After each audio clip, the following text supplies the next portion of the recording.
Kalau saya tidak kuliah, saya tidak bisa bayangkan nanti jadi apa. Dan waktu kuliah pun saya tidak mimpi juga jadi apa. Yang penting kita kuliah, kemudian di tengah perjalanan saya yakin akan ketemu banyak hal.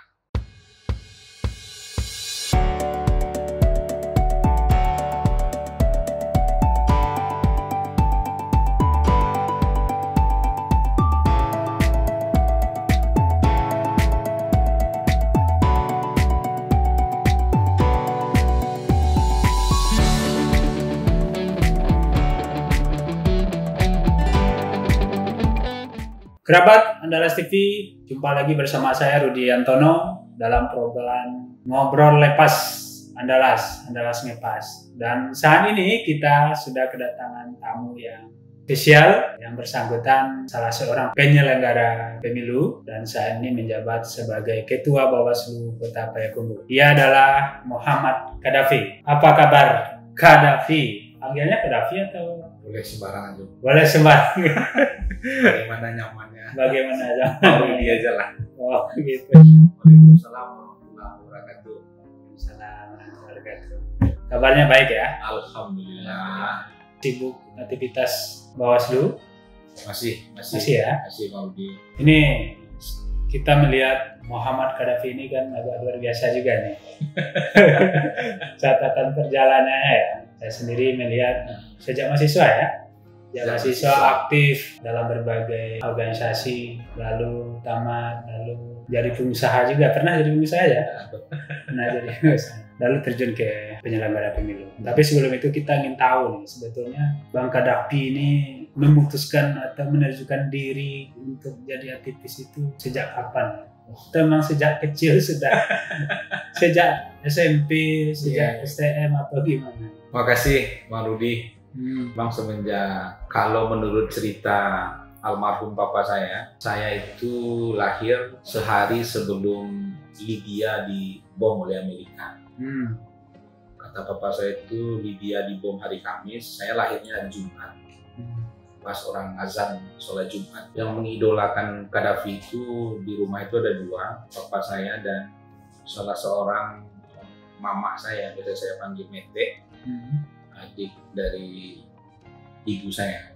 Jadi diputuskan masih ke nama saya waktu itu Muhammad Qaddafi. Saya tahu Muhammad Qaddafi itu jadi presiden Libya itu memang setelah bisa membaca. Jadi begitu bisa membaca, dikatakanlah bahwa nama saya itu diambil dari ini. Saya lihat namanya bukan Muhammad kiranya, tapi Muammar. Muammar ya? Muammar Qaddafi yang identik dengan jubahnya. Kemudian pakai kas orang Arab. Yang paling berkesan bagi saya itu dia pernah jadi presiden di usia yang sangat muda sekali. Sangat muda ya. Kemudian di negaranya itu waktu dia masih hidup tidak ada pangkat kemiliteran itu yang lebih dari kolonel. Karena dia waktu itu masih menjadi kolonel. Kemudian saya baca lagi sejarahnya, begitu diambil Libya dan dia jadi presiden, kemudian beberapa tahun dia serahkan kembali presiden itu kepada yang lain. Nah, rupanya di tengah perjalanan yang lain ini tidak bisa mengelola dengan baik, diambil lagi. Itu gampang dia waktu itu mengambil jabatan presiden di negaranya. Karena dia yang paling tinggi kan. Nah, itu yang membuat kesan orang tua papa saya waktu itu. Maka diberilah nama Qaddafi. Saya SD beberapa kali pernah jadi ketua kelas. Sampai di SMP, di kampung, di Pariaman, di Bau Kampar tepatnya. Kemudian sekolah di Bukit Tinggi, lalu di STM Elektronika Indonesia, tapi orang lebih mengenalnya sebagai STM Telkom.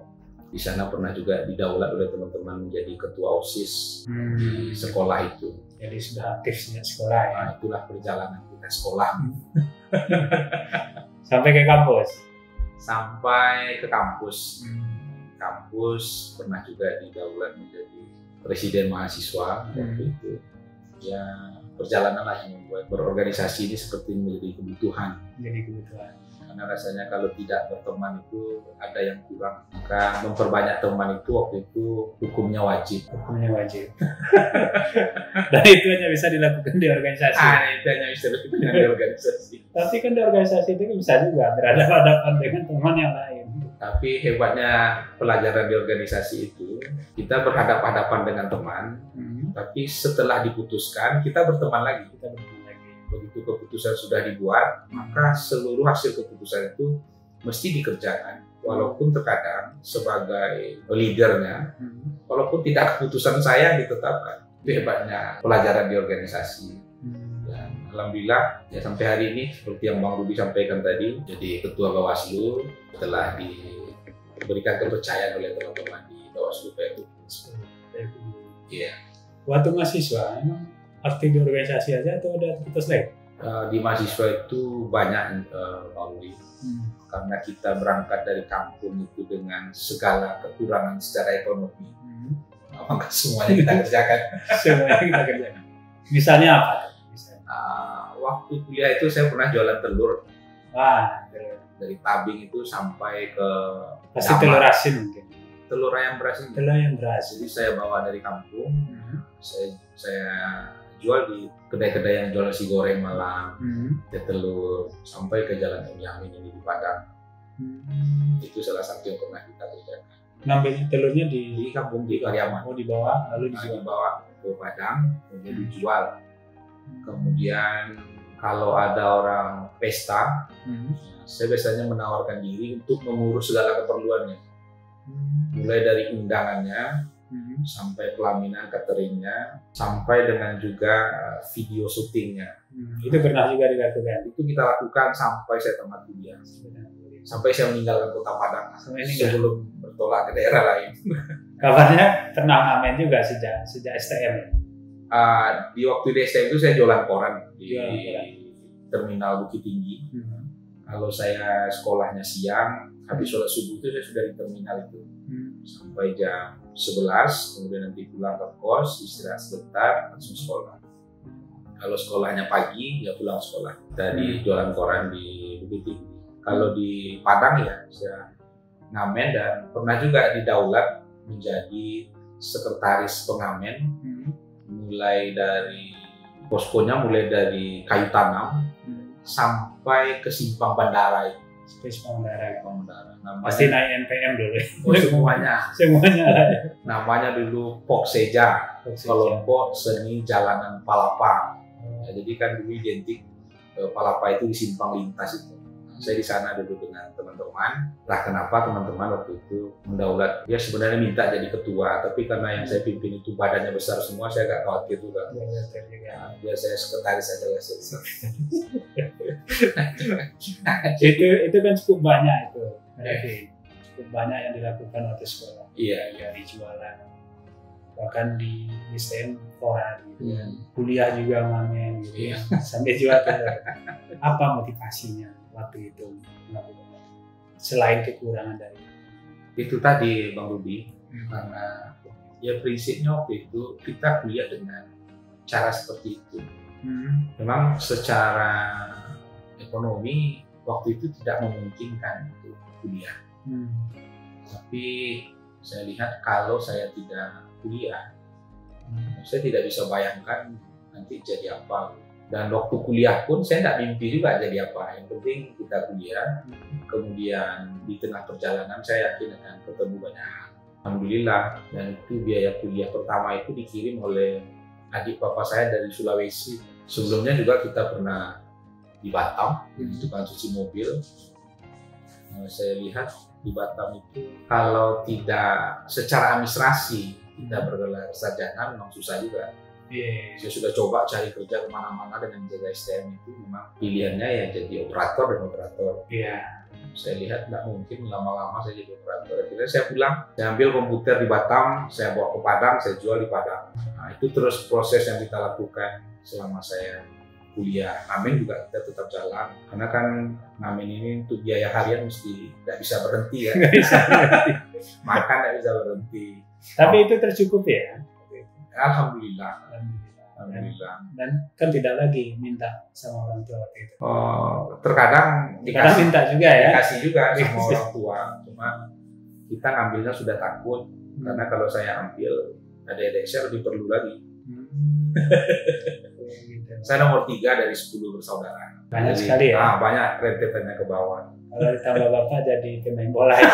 Satu klub. Saya minum ya kalau dia. Iya, tapi menariknya di situ saya lihat kan jarang, kalau saya ini jarang juga. Mungkin banyak juga mahasiswa yang berwirausaha Iya. saat dia kuliah. Tapi pasti wirausahanya sesuai dengan hobinya lah, Iya. dengan bakat-bakatnya. Dari rentetan perjalanan waktu sekolah dan kuliah dengan segala aktivitasnya, nilai apa yang Kadafi dapatkan di situ? Ya, pertama saya memahami kita tidak bisa sendiri.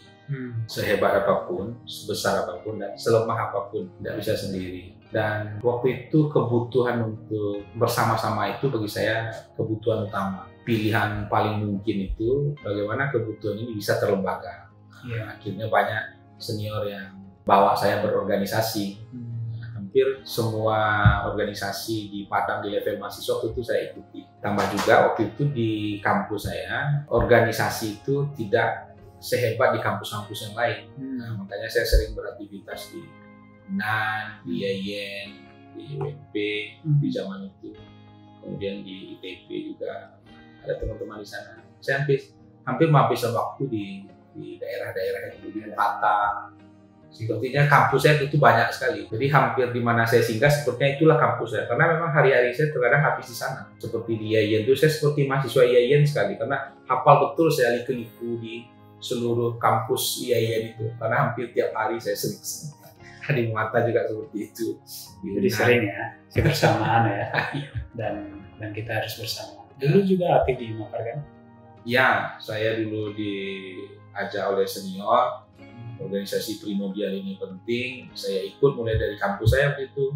Jadi ketua IMAPAR di kampus Katameso Padang Pariaman namanya dulu. Kemudian lompat ke tingkat Kota Padang, mulai jadi sekretaris umum di tingkat Kota Padang, kemudian jadi ketua umum di tingkat Kota Padang. Nah itu semakin menguatkan saya waktu itu, sangat penting karena saya menyadari betul organisasi itu adalah bentuk mini dari dunia masyarakat seutuhnya.